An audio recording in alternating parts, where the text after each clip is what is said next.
السلام علیکم، چینل کے تمام ناظرین کو چینل پر خوش آمدید۔ ناظرین، حالیہ برسوں میں پاکستان کرکٹ کا ایسا نام جو کبھی آسمانوں کی بلندیوں پر جگمگاتا رہا اور کبھی شرمندگیوں کی پستیوں میں غوطہ زن رہا، بالآخر دل برداشتہ ہو کر قومی کرکٹ سے رستے جدا کر گیا۔ جی ہاں ناظرین، محمد عامر نے چند روز انٹرنیشنل کرکٹ سے ریٹائرمنٹ کا اعلان کر دیا ہے۔ اب ہمارے ذہنوں میں چند سوالات اٹھتے ہیں کہ ایسی کیا وجوہات تھی کہ اتنی کم عمر میں محمد عامر کو انٹرنیشنل کرکٹ سے باہر جانا پڑا، اور ان پر اٹھنے والے تمام اعتراضات کہ انہوں نے لیگ کرکٹ کے لیے انٹرنیشنل کرکٹ کو خیر باد کہہ دیا۔ ان باتوں میں کتنی حقیقت ہے، اس ویڈیو میں ہم اسی بارے میں ذکر کریں گے۔ ناظرین، اگر آپ نے ابھی تک چینل سبسکرائب نہیں کیا تو چینل سبسکرائب کر لیں۔ ناظرین، شعیب اختر کے مطابق اگر عامر ان کے ساتھ 2 ماہ ٹریننگ کر لیں تو وہ ان کی بالنگ بہترین بنا دیں گے۔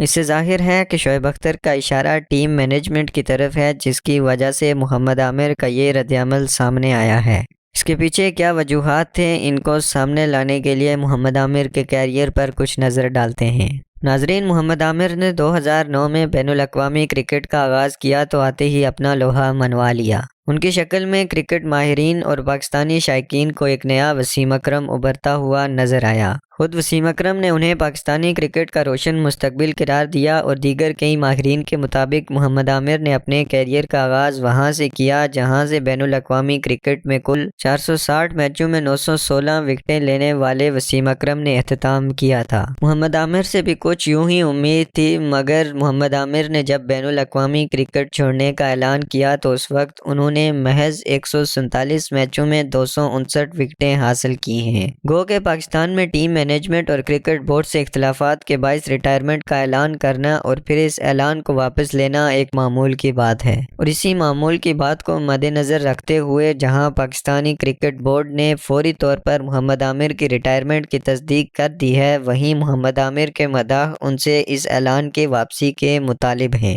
لیکن حقیقی پلوں پر نظر ڈالی جائے تو محمد عامر کی شاندار صلاحیتوں اور چمکتا کیریئر تو اسی وقت ماند پڑ گیا تھا جب 2010 کے دورہ انگلینڈ کے دوران فاسٹ بالر محمد آصف اور کپتان سلمان بٹ کے ساتھ ان پر سپاٹ فکسنگ کا الزام لگا۔ اس واقعے میں ملوث ہونے کی بنا پر 5 سال کی پابندی بھگتنے کے بعد بین الاقوامی کرکٹ میں واپسی کی، لیکن مداحوں کو یہ پتہ چل گیا کہ وہ عامر جس نے بین الاقوامی کیریئر کے آغاز پر ہی اپنی رفتار، سوئنگ اور یارکر سے دنیائی کرکٹ کو ہلا کر رکھ دیا تھا، وہ اپنی مہارت اور فٹنس پابندیوں کے ایام میں ہی کہیں پیچھے چھوڑ آئے ہیں۔ لیکن اس کے باوجود محمد عامر وقتاً فوقتاً اپنے ٹیلنٹ کا مظاہرہ کرتے رہے، اور کئی مواقع پر انہوں نے پاکستانی ٹیم کے لیے نمایاں کارکردگی کا مظاہرہ کیا۔ بالخصوص 2017 کی ICC چیمپئنز ٹرافی کی ان کی کارکردگی نمایاں حیثیت رکھتی ہے، جس میں انہوں نے انڈیا کے 3 مایہ ناز بیٹسمینوں وراٹ کوہلی، شکھر دھون اور روہت شرما کو آؤٹ کر کے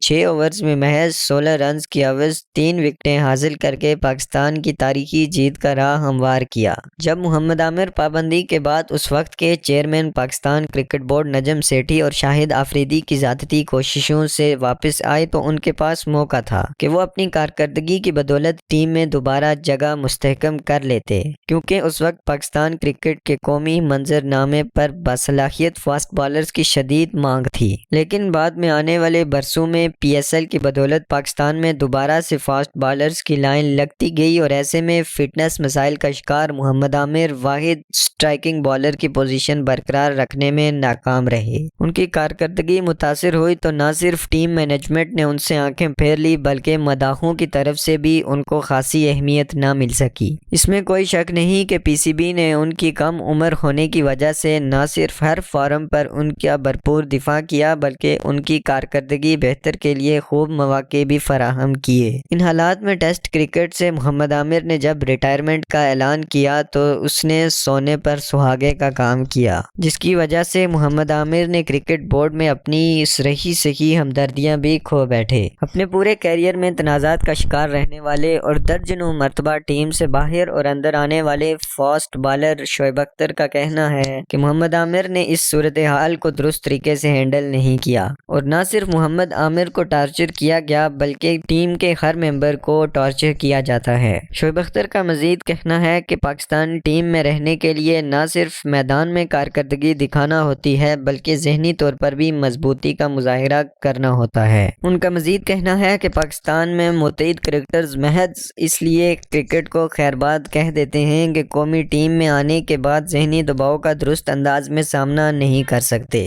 دوسری طرف محمد عامر کو دنیا بھر سے مختلف کرکٹ لیگز کھیلنے کی پیشکش ہو رہی ہے، اور اب یہ ممکن ہے کہ وہ پاکستان کی قومی ٹیم میں انتخاب کے انتظار کے بجائے پوری توجہ سے لیگ کھیلیں تاکہ اپنی بچی ہوئی کرکٹ کی صلاحیتوں کے عوض وہ زیادہ سے زیادہ پیسہ کما سکیں۔ مگر تمام حالات کو دیکھا جائے تو ایک سوال تو ذہنوں میں ضرور ابھرتا ہے کہ ہمارے ہر شاندار کھلاڑی کے کیریئر کا اختتام تنازعات کی بنا پر کیوں ہوتا ہے؟ ناظرین، اگر آپ کو ویڈیو پسند آئی تو چینل سبسکرائب کر لیں۔